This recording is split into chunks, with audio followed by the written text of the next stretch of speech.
Me piden que explique por qué temo las corrientes de aire frío. Porque tiemblo más que otros al entrar en una habitación fría. Parece como si sintiera náuseas y repulsión cuando el fresco viento del ocaso se desliza entre la calurosa atmósfera de un apacible día otoñal. Según algunos, reacciono frente al frío como otros lo hacen frente a los malos olores. Impresión que no negaré. Lo que haré es referir el caso más espeluznante que me ha sucedido, para que ustedes juzguen en consecuencia si constituye o no una razonada explicación de esta particularidad. Es una equivocación creer que el horror se asocia íntimamente con la oscuridad, el silencio y la soledad.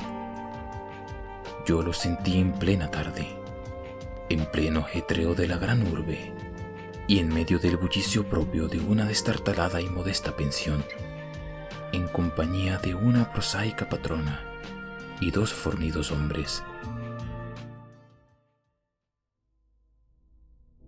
En la primavera de 1923 había conseguido un trabajo rutinario y mal pago en una revista de la ciudad de Nueva York, y viéndome imposibilitado de pagar un sustancioso alquiler, me mudé de una pensión barata a otra que reuniera las cualidades mínimas de limpieza, un mobiliario decente y un precio lo más razonable posible. Pronto comprobé que no quedaba más remedio que elegir entre soluciones malas. Pero tras algún tiempo recalé en una casa situada en la calle 14 Oeste, que me desagradó bastante menos que las otras en que me había alojado hasta entonces. El lugar en cuestión era una mansión de piedra rojiza de 4 pisos, que debía datar de finales de la década de 1840, y provista de mármol, cuyo herrumbroso y descolorido esplendor era una muestra de la exquisita opulencia que debió tener en otras épocas. En las habitaciones, amplias y de techo alto, empapedadas con el peor gusto, había un persistente olor a humedad y a dudosa cocina. Pero los suelos estaban limpios, la ropa de cama podía pasar y el agua caliente apenas se cortaba o enfriaba, de forma que llegué a considerarlo como un lugar cuando menos soportable para invernar hasta el día en que pudiera volver realmente a vivir. La patrona, una desaliñada y casi barbuda mujer española apellidada Herrero, no me importunaba con habladurías ni se quejaba cuando dejaba encendida la luz hasta altas horas en el vestíbulo de mi tercer piso, y mis compañeros de pensión eran tan pacíficos y poco comunicativos como desearía. Tipos toscos, españoles en su mayoría apenas con el menor grado de educación. Solo el estrépito de los coches que circulaban por la calle constituía una auténtica molestia. Llevaría allí unas 3 semanas cuando se produjo el primer extraño incidente. Una noche, a eso de las 8, oí como si cayeran gotas en el suelo y de repente advertí que llevaba un rato respirando el acre olor característico del amoníaco. Tras echar una mirada a mi alrededor, vi que el techo estaba húmedo y goteaba. La humedad procedía, al parecer, de un ángulo de la fachada que daba a la calle. Deseoso de cortarla en su origen, me dirigí apresuradamente a la planta baja para decírselo a la patrona, quien me aseguró que el problema se solucionaría de inmediato. «El doctor Muñoz», dijo en voz alta mientras corría escaleras arriba delante de mí, «ha debido derramar algún producto químico. Está demasiado enfermo para cuidar de sí mismo. Cada día que pasa está más enfermo, pero no quiere que nadie lo asista. Tiene una enfermedad muy extraña. Todo el día se lo pasa tomando baños de un olor espantoso y no puede excitarse ni acalorarse. Él mismo se hace su limpieza. Su pequeña habitación está llena de botellas y de máquinas y no ejerce de médico. Pero en otros tiempos fue famoso. Mi padre oyó hablar de él en Barcelona, y no hace mucho le curó al fontanero un brazo que se había herido en un accidente. Jamás sale, solo se le ve de vez en cuando en la terraza, y mi hijo Esteban le lleva a la habitación la comida, la ropa limpia, las medicinas y los preparados químicos. Dios mío, Hay que ver la sal de amoníaco que gasta ese hombre para estar siempre fresco. La señora Herrero desapareció por la escalera y yo volví a mi habitación. El amoníaco dejó de gotear, y mientras recogía el que se había vertido y abría la ventana para que entrase el aire, oí arriba los malicientos pasos de la patrona. Nunca había oído hablar del doctor Muñoz, a excepción de ciertos sonidos que parecían más bien propios de un motor de gasolina. Su andar era calmo y apenas perceptible. Por unos instantes me pregunté qué extraña dolencia podía tener aquel hombre, y si su obstinada negativa a cualquier auxilio proveniente del exterior no sería sino el resultado de una extravagancia sin fundamento aparente. Ahí se me ocurrió pensar que es un tremendo patrón el estado de aquellas personas que en algún momento de su vida han ocupado una posición alta y posteriormente la han perdido. Tal vez no hubiera conocido nunca al doctor Muñoz, de no haber sido por el ataque al corazón que de repente sufrí una mañana mientras escribía en mi habitación. Los médicos me habían advertido del peligro que corría si me sobrevenían tales accesos, y sabía que no había tiempo que perder. Así pues, recordando lo que la patrona había dicho acerca de los cuidados prestados por aquel enfermo al obrero herido, me arrastré como pude hasta el piso superior y llamé débilmente a la puerta. Mis golpes fueron contestados en buen inglés por una extraña voz, situada a cierta distancia a la derecha de la puerta, que preguntó cuál era mi nombre y el objetivo de mi visita. Aclarados ambos puntos, se abrió la puerta contigua a la que yo había llamado. Un soplo de aire frío salió a recibirme a manera de saludo, y aunque era uno de esos días calurosos de finales de junio, me puse a tiritar al traspasar el umbral de un amplio cuarto, cuya elegante decoración me sorprendió. Una cama plegable desempeñaba ahora su diurno papel de sofá, y los muebles de caoba, lujosas cortinas y antiguos cuadros y añejas estanterías hacían pensar más en el estudio de un señor de buena crianza que en la habitación de una casa de huéspedes. Pude ver que en el vestíbulo que había encima del mío, lleno de botellas y máquinas a la que se había referido la dueña, no era sino el laboratorio del doctor, y que la principal habitación era la espaciosa pieza contigua a este, cuyos confortables nichos y amplio cuarto de baño le permitían ocultar todos los aparadores y engorrosos ingenios utilitarios.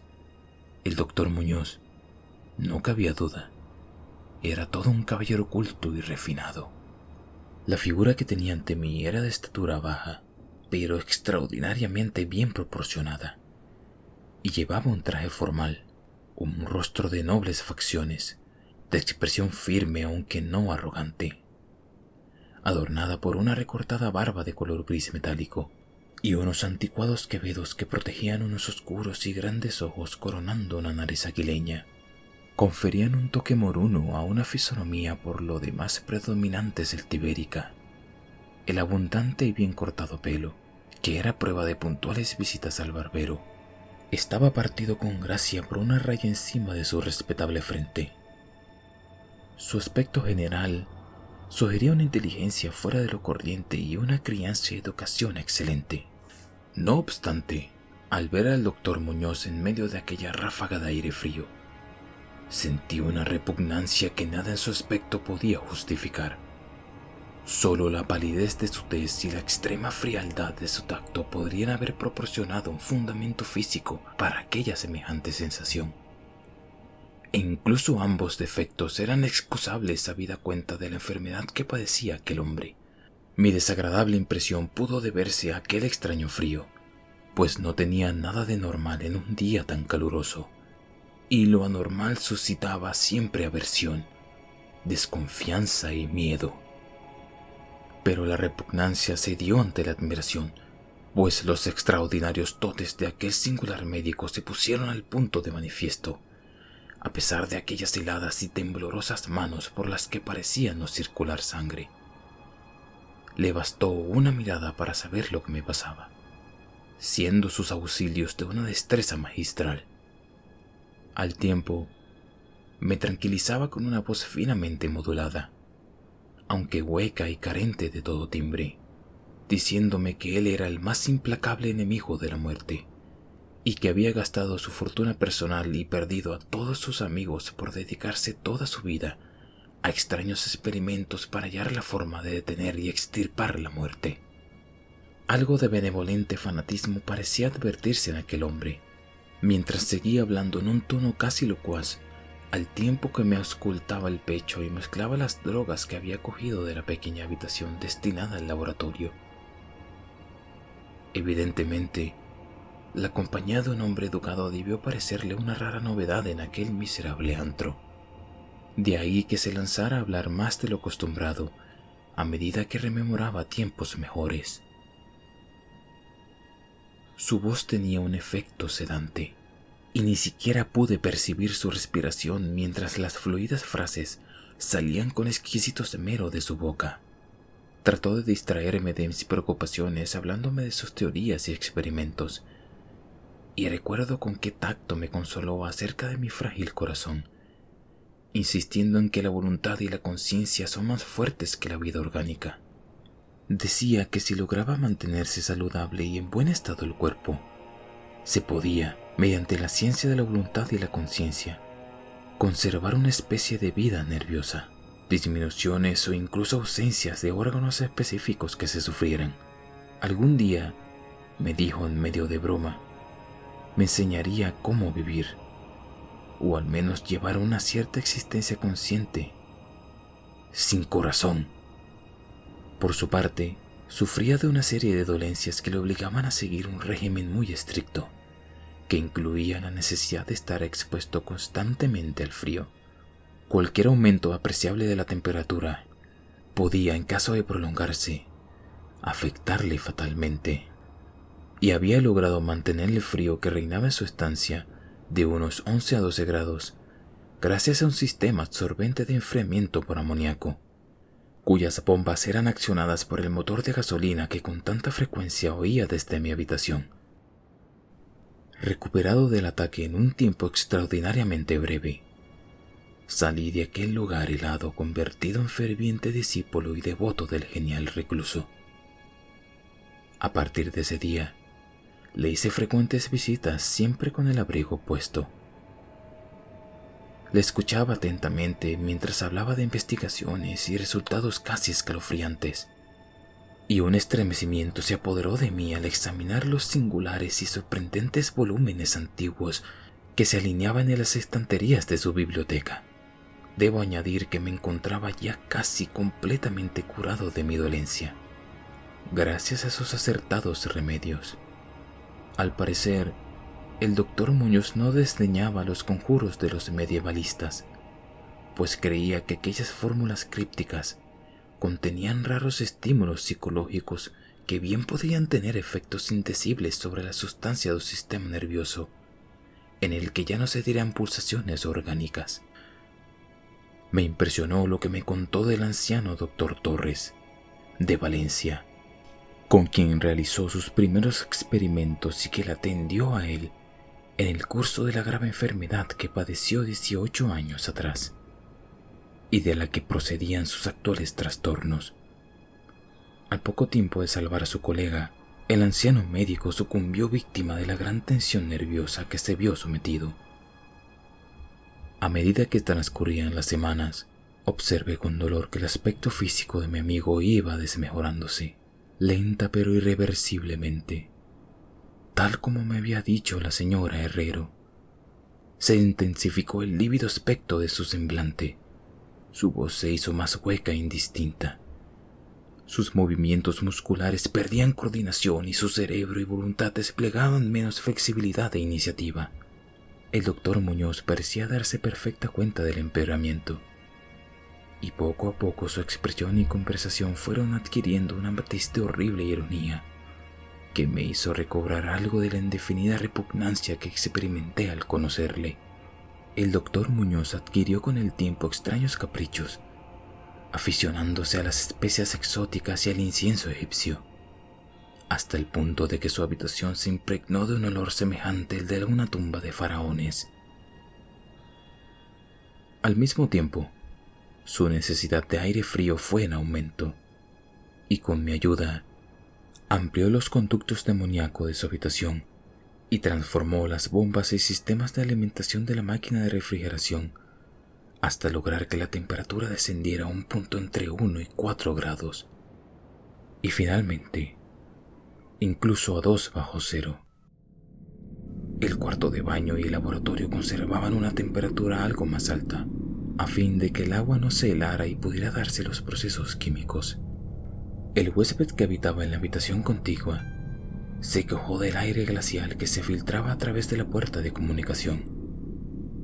Así que tuve que ayudar al doctor a poner unos estúpidos cortinajes para solucionar el problema. Una especie de creciente horror, desmedido y morboso, pareció apoderarse de él. No cesaba de hablar de la muerte, pero estallaba en sordas risas cuando, en el curso de la conversación, se aludía con suma delicadeza a cosas como los preparativos para el entierro o los funerales. Con el tiempo, el doctor acabó convirtiéndose en una desconcertante y desagradable compañía. Pero, en mi gratitud por haberme curado, no podía abandonarle en manos de los extraños que le rodeaban, así que tuve buen cuidado de limpiar su habitación y atenderle en sus necesidades cotidianas. Asimismo, le hacía sus compras, aunque no salía de mi estupor ante algunos de los artículos que me encargaba comprar en las farmacias y almacenes de productos químicos. Una creciente e indefinible atmósfera de pánico parecía desprenderse de su cuarto. La casa entera, como ya he dicho, despedía un olor a humedad, pero el olor de las habitaciones del doctor Muñoz era aún peor.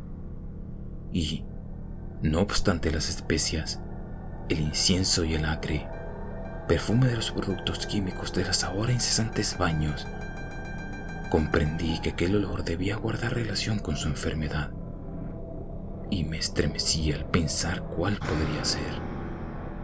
La señora Herrero se santiguaba cada vez que se cruzaba con él, y finalmente lo abandonó por entero en mis manos, no dejando siquiera que su hijo Esteban siguiese haciéndole los recados. Cuando yo le sugería la conveniencia de avisar a otro médico, el paciente se montaba en cólera. Temía sin duda el efecto físico de una violenta emoción, pero su voluntad y coraje crecían en lugar de menguar, negándose a acostarse. La laxitud de los primeros días de su enfermedad dio paso a un retorno de su vehemente ánimo, hasta el punto de que parecía desafiar a gritos al demonio de la muerte, aun cuando corriese el riesgo de que el tradicional enemigo se apoderase de él. Dejó prácticamente de comer, algo que curiosamente siempre dio la impresión de ser una formalidad en él, y solo la energía mental que le restaba parecía librarle del colapso definitivo. Adquirió la costumbre de escribir largos documentos que sellaba con cuidado y llenaba de instrucciones para que su muerte los remitiera yo a sus destinatarios. Estos eran en su mayoría de las Indias occidentales, pero entre ellos se encontraba un médico francés famoso en otro tiempo y al que ahora se daba por muerto, y del que se decían las cosas más increíbles. Pero lo que hice en realidad fue quemar todos los documentos antes de enviarlos o abrirlos. El aspecto y la voz del doctor Muñoz se volvieron absolutamente espantosos y su presencia casi insoportable. Un día de septiembre, una inesperada mirada suscitó una crisis epiléptica en un hombre que había venido a reparar la lámpara eléctrica de su mesa de trabajo. Un ataque del que éste se recuperó gracias a las indicaciones del doctor. Aquel hombre, harto, sorprendentemente había vivido los horrores de la Gran Guerra sin sufrir tamaña sensación de terror. Un día, a mediados de octubre, sobrevino el horror de los horrores de forma repentina. Una noche se rompió la bomba de la máquina de refrigeración, por lo que pasadas 3 horas resultó imposible mantener el proceso de enfriamiento del amoníaco. El doctor Muñoz me avisó dando golpes en el suelo, y yo hice lo imposible por reparar la avería. mientras mi vecino no cesaba de lanzar imprecaciones. Mis esfuerzos resultaron inútiles, y cuando al cabo de un rato me presenté con un mecánico de un garaje nocturno cercano, comprobamos que nada podía hacerse hasta la mañana siguiente, pues hacía falta un nuevo pistón. La rabia y el pánico del moribundo ermitaño adquirieron proporciones grotescas, dando la impresión de que fuera a quebrarse lo que quedaba de su debilitado físico, hasta que en un momento dado, un espasmo le obligó a llevarse las manos a los ojos y precipitarse hacia el cuarto de baño. Salió de allí a tientas con el rostro fuertemente vendado, y ya no volví a ver sus ojos. El frío reinante en la estancia empezó a disminuir de forma apreciable, y a eso de las 5 de la mañana el doctor se retiró al cuarto del baño, al mismo tiempo que me encargaba de procurarse todo el hielo que pudiera conseguir en las tiendas y cafeterías abiertas durante la noche. Cada vez que regresaba de alguna de mis desalentadoras correrías y dejaba el botín delante de la puerta cerrada del baño, podía oír un incansable chapoteo dentro y una voz ronca que gritaba: ¡Más! ¡Más! Finalmente amaneció un caluroso día, y las tiendas fueron abriendo una tras otra.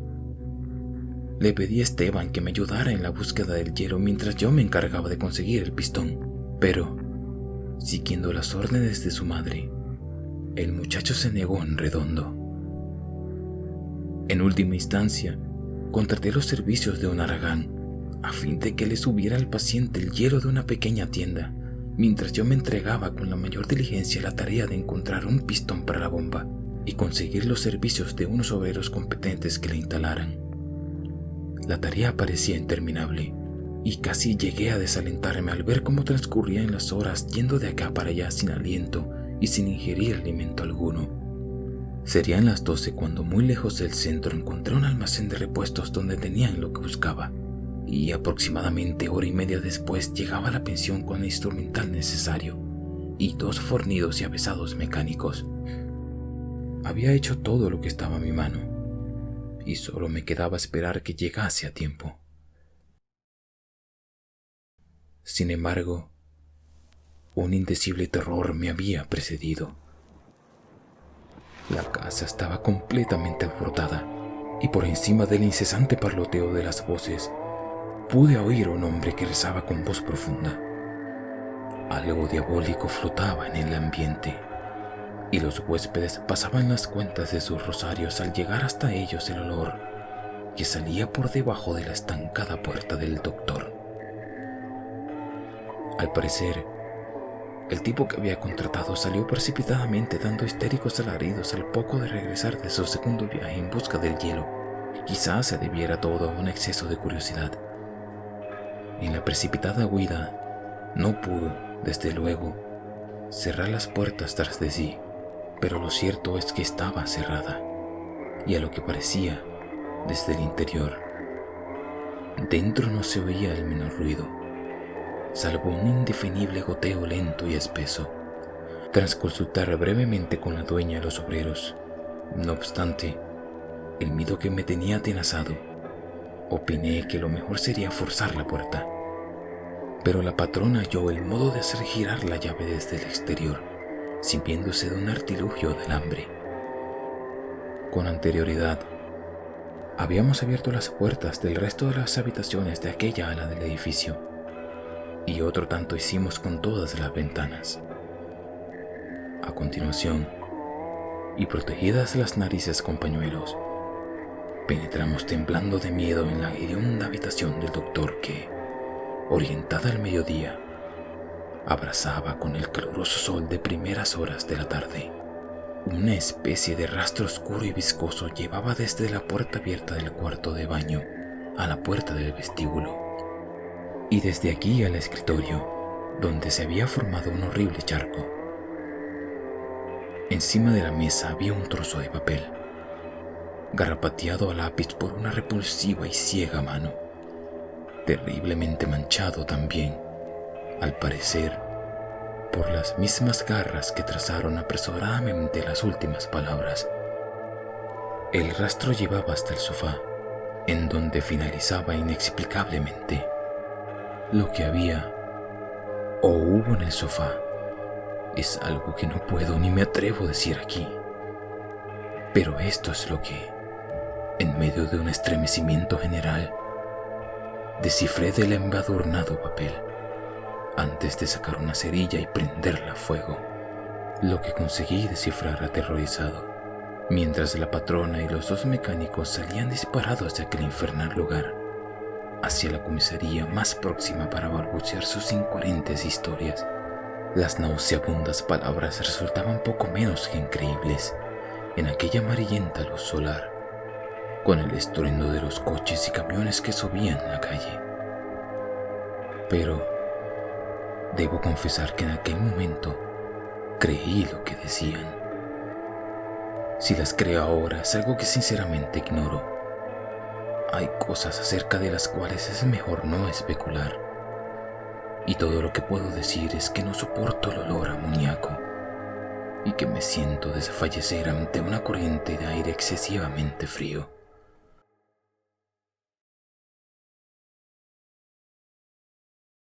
Ha llegado el final, rezaban aquellos hediondos garabatos. No queda hielo. El hombre ha lanzado una mirada y ha salido corriendo. El calor aumenta por momentos y los tejidos no pueden resistir. Me imagino que lo sabe. Lo que dije sobre la voluntad, los nervios y la conservación del cuerpo, una vez que han dejado de funcionar los órganos, como teoría era buena, pero no podía mantenerse indefinidamente. No conté con el deterioro gradual. El doctor Torres lo sabía, pero murió de la impresión. No fue capaz de soportar lo que hubo de hacer. Tuvo que introducirse en un lugar extraño y oscuro cuando hizo caso a lo que le pedía en mi carta y logró curarse. Los órganos no volvieron a funcionar. Tenía que hacerse a mi manera, pues. ¿Comprende? Yo fallecí en aquel entonces, hace ya 18 años.